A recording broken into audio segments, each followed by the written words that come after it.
To the channel again, guys. In this video, working on this Hyundai i30, and it's 2017 with 1 litre engine in there.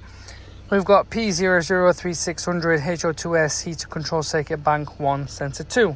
So there's sensor 1 and sensor 2. The sensor 2 is further down, which I'm going to show you. This is mainly just for you guys to see where the sensor is located.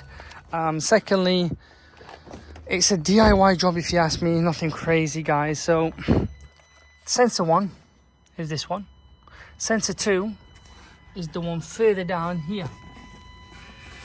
So if we look, it's that one there. That's sensor 2, guys.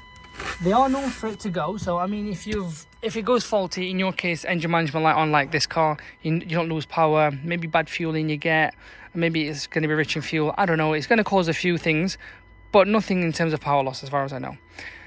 What I would recommend is getting an original OEM sensor.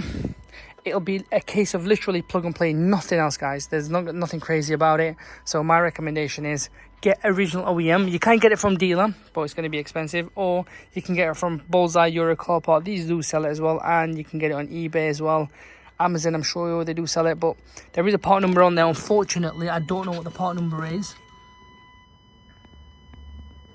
And there's another thing. The reason I say you can do it DIY is you can buy the sorry, you can buy the sockets on Amazon. They are known as O2 sensor sockets, and then if you've got a ratchet at home, enjoy. Literally just unplug here, turn it, spin it, unplug it, and then put the new one in, and it's a reversing game. But that's where it is. It's this sensor here that goes and leads the way down. That's sensor 1, sensor 2. All right, guys, and then you just do a full scan and clear like on the machine that I have there. And that's it. There's nothing crazy. You can reset the adaptions as well if that helps you guys. Maybe it does, maybe it doesn't, but doesn't really require it.